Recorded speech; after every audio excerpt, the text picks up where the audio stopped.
Shema'yah Bey, author of the Ritual Book Series. I'm Shema'yah Bey, the author of the Ritual Book Series. This excerpt is from Dream Wars and Age Reversal, Book 4, Alonzo's Story, Paradise Island, Bahamas. Su Jung knew and knows Madame Montoya wasn't and still isn't a person to be played with. Su Jung enjoyed her lavish lifestyle, so being haunted by Madame Montoya wasn't on her high priority list. Su Jung honored her silent partner's wishes by keeping Paradise's assets safe. Plus, being haunted by ghosts wasn't her thing either. It's also worth noting, Su Jung has an uncle covered in years of scratch marks. He's currently living in Suwon, South Korea. Those scratch marks are par for the course. Su Jung's nameless uncle catches ghosts for a living. He also sells them in sealed bottles along with haunted dolls to anonymous buyers on the dark web. Su Jung's uncle uses the blue garden glass ritual to capture his imps. He abandoned the lit candle inside of the clear jar ritual a long time ago. In his opinion, the genuine ghost catchers had more success with the tree bottle ritual. The blue garden glass ritual is the tree bottle ritual that originated in the Congo, Africa, during the 9th century. Imps are bad spirits. The Congolese bottle tree ritual traveled through the sub-Saharan Africa into Eastern Europe and into America by African slaves. Those superstitious Germans and Irish use witch balls to capture a witch's spirit. Witch balls are hollow balls with a hole in the bottom. Gazing balls are used to repel witches. Su Jung's uncle uses blue bottles because Smurf blue is the best color for capturing imps, or bad spirits, and haints, also known as ghosts. Speaking of the dark web, that's how Alonzo made his money. The dark web is a section of the World Wide Web, or the internet, that anonymous users and website operators use specific software to make their transactions untraceable. Within the first month of Alonzo's travel to another town every 15 days, he quickly realized his barber skills couldn't help him, so he reflected on Nina's amazing science fiction stories. He spent a lot of time in the public library.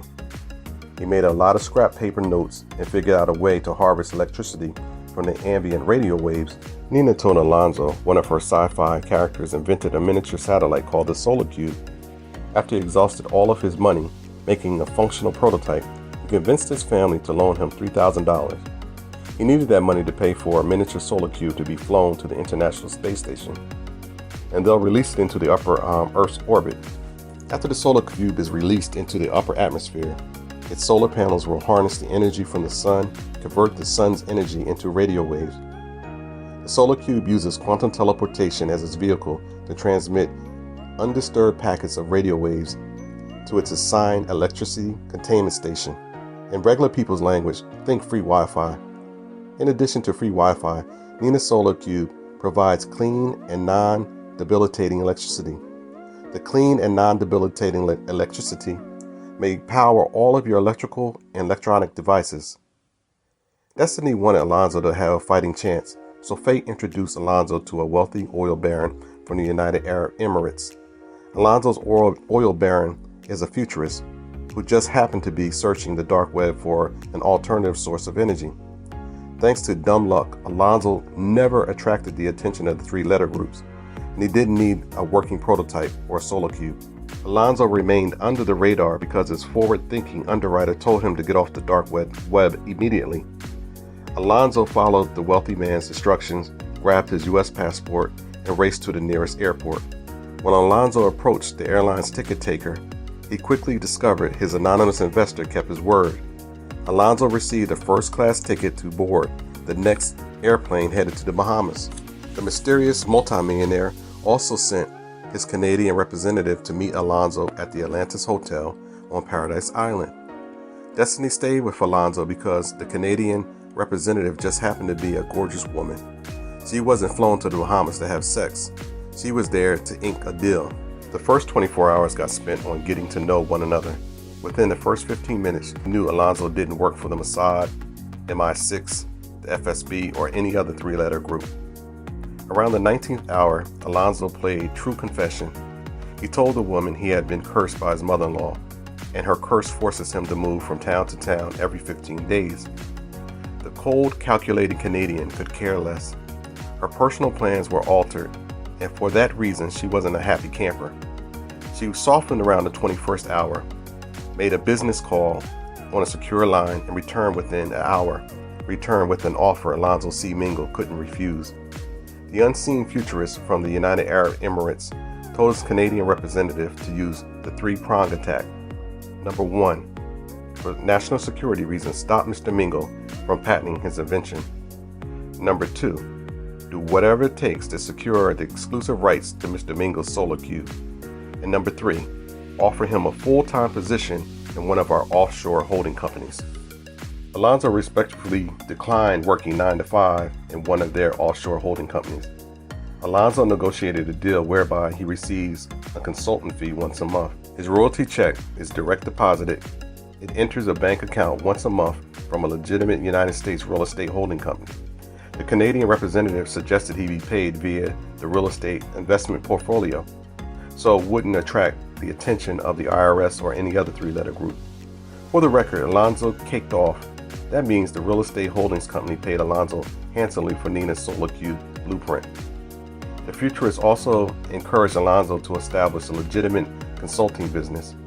Alonzo used Canadian rep's laptop, went online, and attempted to incorporate Deloitte Consulting LLC in the state of Delaware. The Canadian rep refused to work with Alonzo if he didn't change his company's name. Alonzo sobered quickly, adjusted his thinking, and joined his new peer group. While seeing Deloitte means the third finger in French, a futurist is someone who studied the current trends in order to predict how humans will live in the future. Once again, fate ensured Alonzo had a fighting chance, so the Canadian representative helped Alonzo fill out the Bohemian offshore incorporation papers. She also helped him open up 2 offshore accounts. He received detailed instructions on how to write his company's operation manual. He also received a crash course on how to spot trends, how to turn niches into riches, and how to make repeatable systems. As a result of his unwanted transient lifestyle, destiny encouraged him to start an e-commerce website and to travel the world for a cure. Alonzo needed multiple streams of income that didn't require him to work 9 to 5. As a result of Madame Montoyer's curse, he couldn't work a traditional job. Alonzo feared the mysterious man from the United Arab Emirates would stop sending his royalty checks. That wasn't and still isn't the case. Plus, Alonzo signed a non-compete agreement with a philanthropist connected to the secret shipping lanes. But Alonzo figured he needed to put his trend spotting skills to work. So he would search social media, discover a trend, provide the applicable product. In the beginning, Alonzo started making $200 a day, 6 out of 7 days a week. As of today's date, he's making a lot more money. As a result of his transient lifestyle, Alonzo wasn't in the position to do any physical labor. So he provided his clients the applicable products or services from a drop shipper. It's needless to say, he makes good money on the markup. Over the years, the mysterious man from the United Arab Emirates introduced Alonzo to real estate holdings game, but he never revealed his connection to the breakaway sensation. His faction isn't connected to the Nazis or Asgardia, but his connection has been known to transport classified supplies through the human shipping lanes in outer space. Remember retired 2-star General Hardwick? He's the man helping National Director Gregory figure out a way to recruit Paradise. They want to make America great again. That means world domination without the Nazi influence. For reminder purposes only, General Hardwick piloted an advanced naval spaceship called the Starship Eisenhower. Think Star Trek. Better yet, envision Prometheus, the fictional spaceship from Battlestar Galactica. Nevertheless, the government's no longer rumored space program needed to remain a secret until corporate America's Number 45 made its Space Force public knowledge. Number 45 Space Force became public knowledge under the United States National Defense Authorization Act on December 20th, 2019. Now don't get it twisted. The government's so-called secret is still a secret because humans' assets traveling through celestial shipping lanes is still a secret. Back to Alonzo. Once again, he caked off. Alonzo used Nina's insurance money to invest in space tourism, escape rooms, and additional insurance policies. Alonzo also used part of Nina's insurance payout to purchase the mortgage note on his first PodShare franchise. Rightly or wrongly, Alonzo has been in self-preservation mode long before his mother-in-law's curse. That means the spirit of survival told Alonzo to maintain those whole life dividend-producing insurance policies. He had on himself, Paradise, and his ex-wife Nina. Thanks to the IRS death tax, Alonzo received a little under $1 million for Nina's death. Alonzo's wealth-producing assets make automatic withdrawal easy. What's an escape room? An escape room is a physical adventure game where players use strategy to solve thought-provoking puzzles and entertaining challenges. Podshares are community-based living and workspaces. Podshare members have access to any pod-sharing location for a set period of time. Unlike hotels, Podshares have 10 to 30 beds, which turn into desks by day and beds by night. As a result of being